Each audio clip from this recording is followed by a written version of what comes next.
नमस्कार, मेरा नाम याकूब है और बैट एंड बॉल के इस एपिसोड में आप सभी का स्वागत है। और जैसा कि मैंने कल इंट्रोडक्शन वीडियो बनाया था और ये कहा था, सभी से गुहार लगाई थी कि भैया रोज़ सुबह 10 बजे हम आपसे मुलाकात करने आएंगे।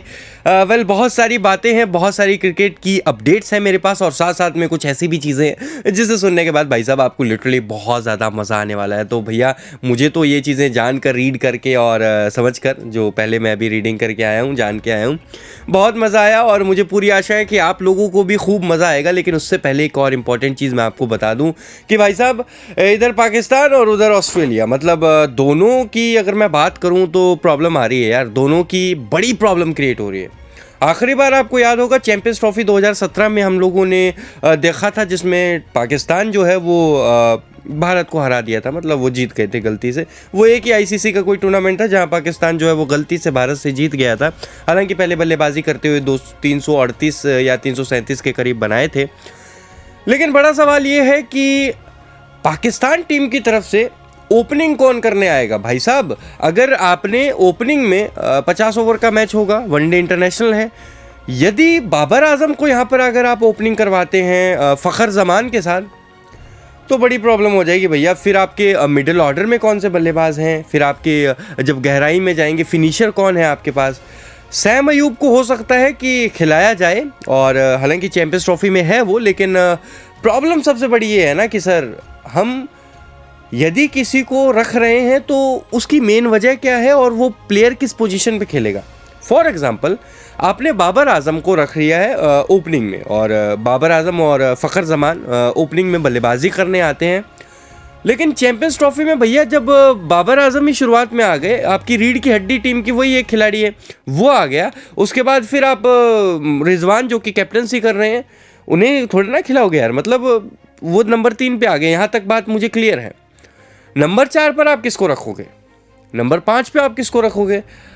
और दूसरी बात यह है कि आप सिर्फ एक स्पिनर के साथ जो है वो जा रहे हो। हालांकि यहाँ पर इफ्तिखार अहमद भी हैं, लेकिन प्रॉब्लम वही है ना सर कि आपके पास सिर्फ एक ही स्पिनर है। वो तो एक ऑप्शन के तौर पर वो हो सकते हैं, लेकिन बड़ी प्रॉब्लम तो खैर यही है। और दूसरी चीज़ ये है कि भैया ऑस्ट्रेलिया के साथ भी यही चीज़ें हो रही है। मतलब स्टीव स्मिथ जो कि इस बार आईपीएल में सेलेक्ट नहीं हुए, वो भाई साहब 36 उस बंदे ने श्रीलंका के खिलाफ रिसेंटली एक और शतक जड़ दिया। मतलब शतक पे शतक ये बंदा ठोके जा रहा है। अगर हम टॉप क्रम की बात करें तो हमें सचिन तेंदुलकर के शतक दिखते हैं जो कि 51 थे। उसके बाद नीचे क्रम में आते हैं जैक कैलिस 45, रिकी पॉन्टिंग 41। उसके बाद हमें नज़र आते हैं कुमार संगकारा 38, एंड उसके बाद फिर राहुल द्रविड़, जो रूट, स्टीव स्मिथ, ये तीनों खिलाड़ी 36 जो है शतक पे आकर अभी अटके हुए हैं। और जो रूट जो कि लिटरली बहुत आगे जाएगा ये खिलाड़ी, और 2024 में तो भैया टॉप लेवल का रनर रहा, रैंकर रहा, मतलब कमाल कर दी टेस्ट क्रिकेट में। तो जायसवाल सेकंड पे रहे थे, लेकिन जो रूट के बराबर भाई साहब कोई भी नहीं था 2024 में। लेकिन नया साल आया और भाई साहब स्टीव स्मिथ कमाल कर रहे हैं, मतलब बेमिसाल कर रहा है यार ये लड़का।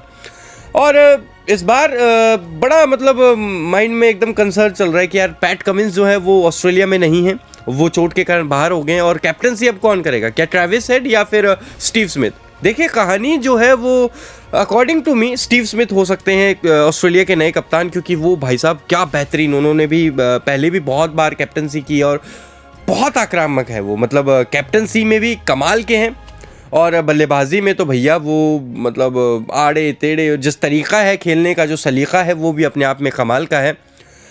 खैर बात करेंगे सनराइजर्स हैदराबाद का क्या होगा, क्योंकि जो 20.5 करोड़ रुपए में उन्होंने 2023 में पैट कमिंस को ख़रीदा था और इस बार रिटेन किया, अगर वो बाहर हुए भैया तो उनकी जगह किसको खिलाया जाएगा। क्योंकि आईपीएल में एक बड़ा कंसर्न होगा कि यार पैट कमिंस किधर जाएंगे। उसके बाद हमें ये भी देखने को मिला कि यार मिचेल मार्श जो इस बार चैंपियंस ट्रॉफी में नहीं है, ऑस्ट्रेलिया टीम की बात कर रहे हैं हम लोग, और उसके साथ साथ में मार्कस स्टोइनिस नहीं है। हालांकि पंजाब किंग्स ने उन्हें 11 करोड़ रुपए में इस बार भी ख़रीदा है, लेकिन क्या वो चैंपियंस ट्रॉफी में हो सकते थे, क्योंकि बहुत बड़े खिलाड़ी हैं, बहुत बेहतरीन खिलाड़ी हैं। खैर ऑस्ट्रेलिया और पाकिस्तान की ये तो बात रही, और उसके साथ साथ में कुछ पड़ोसी मुल्क से चीज़ें आ रही है। आप लोग बखूबी जानते हैं पड़ोसी मुल्क का मतलब, आई नो मैं आपकी और हमारी फीलिंग्स को समझता हूँ कि उन्हीं की बात हो रही है। वहाँ से बहुत सारे र्यूमर्स निकल के आ रहे हैं वो ये कह रहे हैं कि जो गद्दाफ़ी का ग्राउंड है वहाँ पर ऑस्ट्रेलिया और पाकिस्तान के बीच में जो मुकाबले खेले जाने हैं, और मैं नाम भी लेना चाहूँगा रमीज़ राजा, वो भाई साहब मतलब अलग ही लेवल पे घूम रहे हैं। हम दुश्मनों को नेस्ता नाबूद कर देंगे, ये कर देंगे, फाड़ देंगे, हिला देंगे, मतलब क्या क्या कर दोगे सर आप? भाई माफ़ करो यार, मतलब पाकिस्तान टीम भाई मतलब क्या हो रहा है यार? मैं जितनी ज़्यादा तारीफ़ करूँ, जितनी ज़्यादा तारीफ़ मतलब समझ जाओ आप, पड़ोसी मुल्क है तो ज़्यादा नहीं कहना होगा, क्योंकि बार बार ये चीज़ें निकल के आ रही है कि पाकिस्तान भाई साहब फाइनल में जाएगा, फाइनल में जाएगा, ऑस्ट्रेलिया को खदेड़ेगा, उसके बाद न्यूजीलैंड को खदेड़ेगा, बांग्लादेश को खदेड़ेगा, मतलब आप लोग फाइनल में जाओगे और हम यहाँ आलू छोलते रहेंगे।